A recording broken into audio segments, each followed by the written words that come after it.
Bismillahirrahmanirrahim. After this video lecture, you will be able to define a word.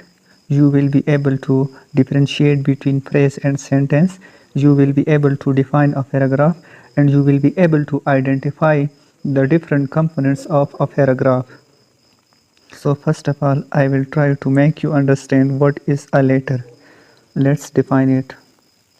A letter is a symbol that represents a sound इन और written language. एक letter जो होता है वो कुछ भी नहीं होता सिवाय वो एक सिंबल होता है जो किसी भी लैंग्वेज के साउंड को रिप्रेजेंट करते हैं। फॉर एग्ज़ाम्पल इंग्लिश के लेटर को अगर हम देखें जैसे बी डी एफ, ये कुछ इंग्लिश के लेटर्स हैं और ये इंग्लिश के साउंड्स को रिप्रेजेंट करते हैं। फॉर एग्ज़ाम्पल बी जो है वो इंग्लिश के ब साउंड को रिप्रेजेंट करता है, डी जो है ये ड साउंड को रिप्रेजेंट करता है और एफ जो है ये फ साउंड को रिप्रेजेंट करता है। वर्ड को डिफाइन करने की कोशिश करते हैं कि वर्ड क्या है। अ group of letters that conveys meaning is called a word. Letters का एक ऐसा ग्रुप जो मीनिंग कन्वे करता हो, जो हमें मीनिंग देता हो, उसको हम वर्ड कहेंगे। फॉर एग्ज़ाम्पल हमारे पास 3 लेटर्स हैं ई पी एन, ये भी हमारे पास एक ग्रुप ऑफ लेटर है। और यहाँ पर अगर हम इसको देखें पी ई एन, ये भी हमारे पास एक ग्रुप ऑफ लेटर है। लेकिन अगर हम इसको देखें ई पी एन को तो ये हमारे पास ये मीनिंग कन्वे नहीं करते। लेकिन अगर हम इसको देखें तो ये एक मीनिंग कन्वे करता है।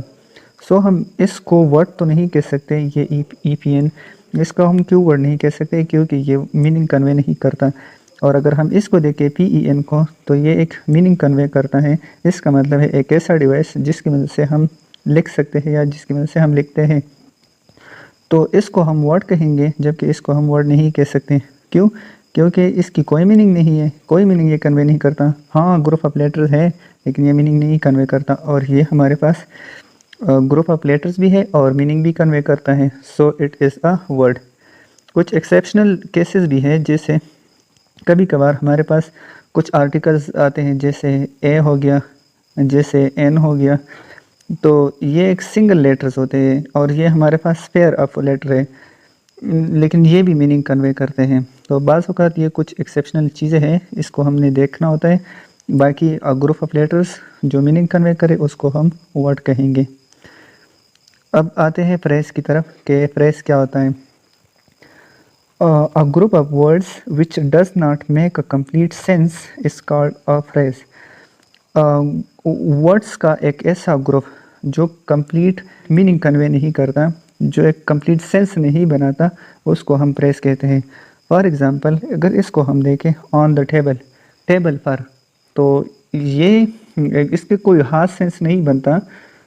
इसको मज़ीद कुछ ऐसे वर्ड्स की ज़रूरत है कि ये इसको एक्सप्लेन करे। मतलब ऑन द टेबल, इसका क्या मतलब हुआ? और टेबल पर, टेबल पर, तो टेबल पर क्या, इसको इसकी तशरीह के लिए, एक्सप्लेनेशन के लिए इसको कुछ और मज़ीद वर्ड्स की ज़रूरत है। तो ऐसे ग्रुप ऑफ वर्ड्स को जो कंप्लीट मीनिंग कन्वे नहीं कर सकते हो उसको हम फ्रेज कहते हैं। ऐसा ग्रुप ऑफ वर्ड जो कंप्लीट सेंस नहीं बना सकता हो उसको हम फ्रेज कहते हैं। अब आते हैं सेंटेंस की तरफ कि सेंटेंस क्या होता है। A group of words that makes a complete sense is called a sentence. देखिए फ्रेज और इसके डिफिनीशन में थोड़ा सा फ़र्क है। फ्रेज की डिफिनीशन ये है कि group of words that does not make a complete sense, और सेंटेंस की डिफिनीशन क्या है? अ group of words that makes a complete sense is called a sentence. ऐसा ग्रुप ऑफ वर्ड्स जो कंप्लीट मीनिंग दे हमें, ऐसा ग्रुप ऑफ वर्ड जो हमें कंप्लीट मीनिंग दे, कंप्लीट मीनिंग वो कन्वे करें, तो उसको हम सेंटेंस कहेंगे। और ऐसे ग्रुप ऑफ वर्ड्स जो कंप्लीट मीनिंग ना दे सके उसको हम फ्रेज कहते हैं। फॉर एग्ज़ाम्पल यहाँ पर हमारे पास ही लिव्स इन लाहौर, वो लाहौर में रहता है।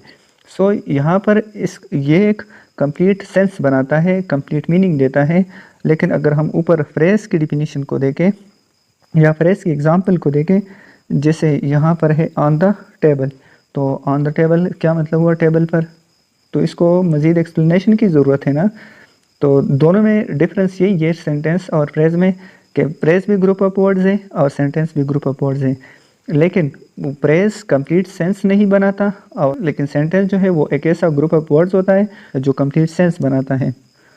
अब आते हैं कि what is a paragraph. Let's define it and try to understand the concept of paragraph. के पैराग्राफ क्या होता है? Paragraph is a group of sentences. देखिए, इससे पहले हमने सेंटेंस को देखा, उसमें हमने ये पढ़ा कि सेंटेंस क्या होता है। वहाँ पर हमने देखा कि sentence is a group of words. यहाँ पर पैराग्राफ में हम ये देखेंगे कि पैराग्राफ एक ग्रुप ऑफ सेंटेंसेस होता है। अ group of sentences that discusses only one idea is called a paragraph. ऐसा ग्रुप ऑफ सेंटेंसेस जो सिर्फ और सिर्फ एक ही आइडिया को डिस्कस करे उसको हम पैराग्राफ कहेंगे। देखिए, डिफिनीशन पर गौर करें, इसमें बहुत इंपॉर्टेंट बात ये लिखी गई है कि ग्रुप ऑफ सेंटेंस, ये ग्रुप ऑफ सेंटेंस होगा, ठीक है। एक बात ये होगी। दूसरी बात कि जो they discuss only one idea, जो सिर्फ और सिर्फ एक ही आइडिया को डिस्कस करें। ऐसा नहीं है कि एक जुमला किसी एक चीज़ के बारे में है, दूसरा जुमला किसी और चीज़ के बारे में है, तीसरा जुमला किसी और चीज़ के बारे में। फॉर एग्जांपल, आपको कहा जाता है कि आप अपने बेस्ट टीचर के ऊपर एक पैराग्राफ लिखें, तो आप पहले लिख लेते हैं ABCD is my best teacher, और देन आप लिख लेते हैं there are 4 rooms in our school, और फिर लिख लेते हैं कि इस टाइम पे मैं स्कूल जाता हूँ, और फिर लिख लेते हैं कि इस टाइम मैं होमवर्क करता हूँ। तो ये आपके जो सेंटेंसेस हैं, अब ये वन आइडिया से हट के जा रहे हैं। आपका पैराग्राफ क्या होगा? यहाँ पर एक एग्जांपल भी है, यहाँ पर लिखा गया है एक पैराग्राफ, उसको हम बाद में पढ़ते हैं। लेकिन आप याद रखिए कि आपका एक पैराग्राफ ग्रुप ऑफ सेंटेंसेस होता है, और वो सारे के सारे सेंटेंसेस एक ही आइडिया को डिस्कस करेंगे, ठीक है।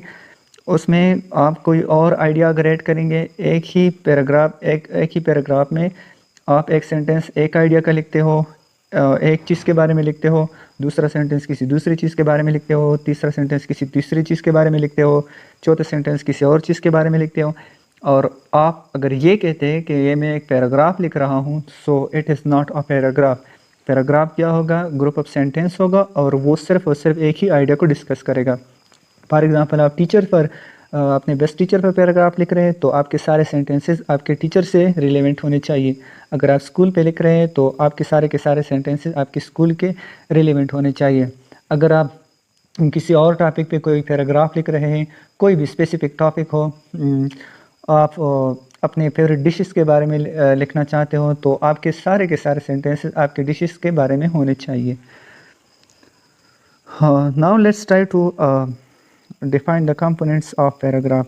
पैराग्राफ के कितने कंपोनेंट्स होते हैं? There are 3 components of a paragraph.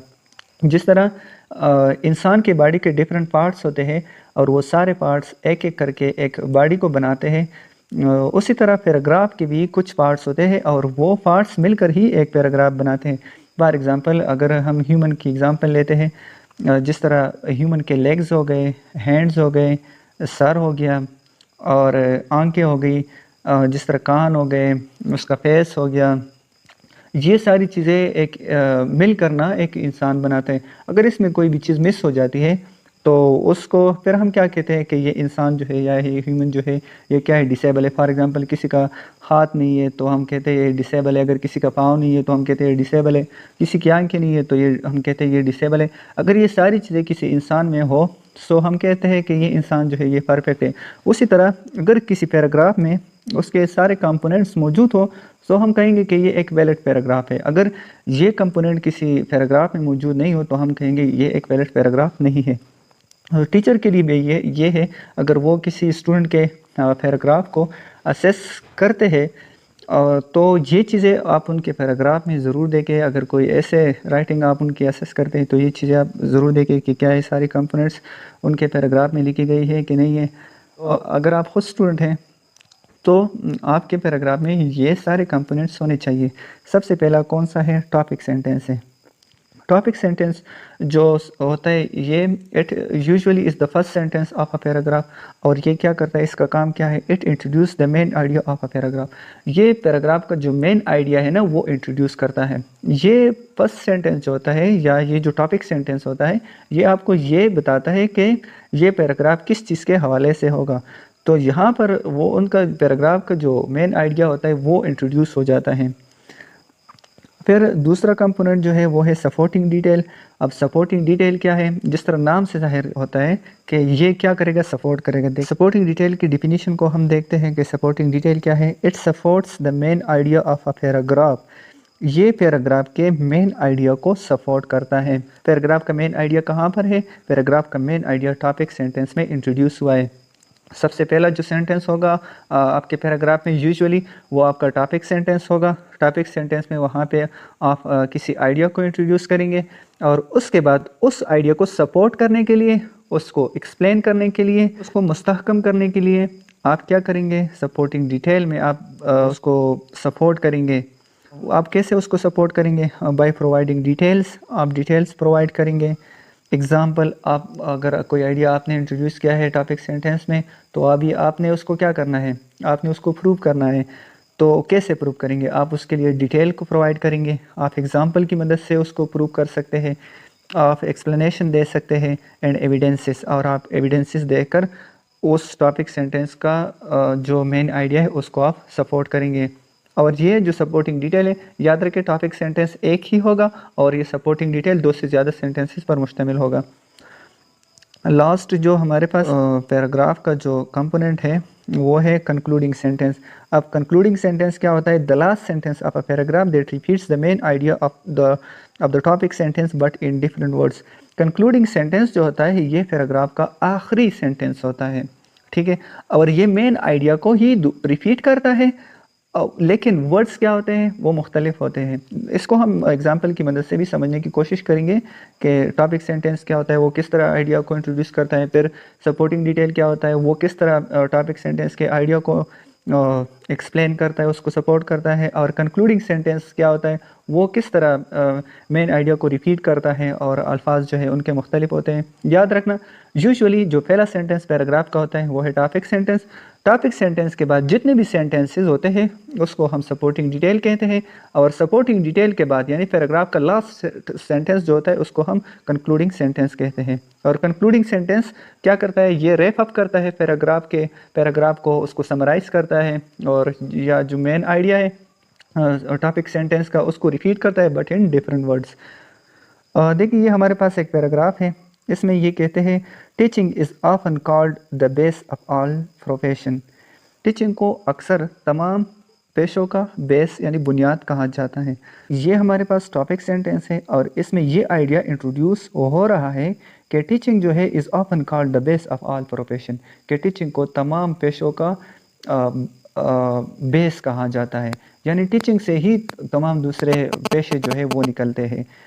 तो अब कैसे निकलते हैं?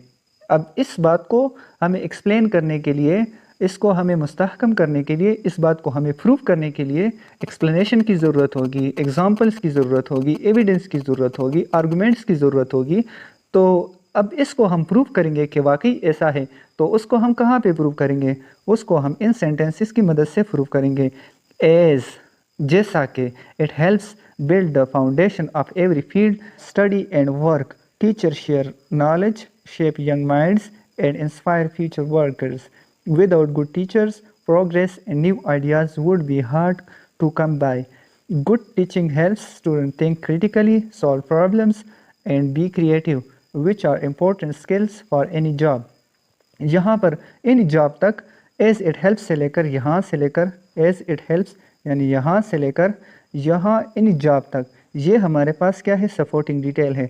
अब ये जो लास्ट सेंटेंस है, जैसे मैंने आपको कहा कि जो पैराग्राफ का लास्ट सेंटेंस होता है उसको हम कंक्लूडिंग सेंटेंस कहते हैं, और ये मेन आइडिया को रिपीट करता है, लेकिन अल्फाज क्या होते हैं? मुख्तलिफ होते हैं। यहाँ पर देखें, इन शॉर्ट, मुख्तसर, टीचिंग शेप्स एवरी प्रोफेशन, कि टीचिंग हर एक शोबे को शेप करता है यानी हर एक शोबे को बनाता है। तो यहाँ पर ये देखें, teaching is often called the base of all profession. इस सेंटेंस के मीनिंग को देखें और इसके जो मफहूम है उसको देखें और इसके मफहूम को देखें। In short, teaching shapes every profession, बात एक ही है, सिर्फ क्या है? अल्फाज मुख्तलिफ हैं। सो यहाँ पर भी आप देख सकते हैं कि इसके कंपोनेंट जो है इस पैराग्राफ के कंपोनेंट्स टॉपिक सेंटेंस इसमें कौन सा हुआ। Teaching is often called the base of all profession, ये इसका टॉपिक सेंटेंस हुआ, यानी जो पहला सेंटेंस है। और इसके बाद एज इट हेल्प से लेकर इन फॉर एनी जॉब तक ये हमारे पास सपोर्टिंग डिटेल हुआ। और ये जो लास्ट सेंटेंस है in short teaching shapes every profession, ये इसका टॉपिक सेंटेंस हुआ। Thank you very much. अगर वीडियो अच्छी लगी हो तो चैनल को सब्सक्राइब करें, वीडियो को लाइक करें और अपने दोस्तों के साथ शेयर करें। Thank you very much.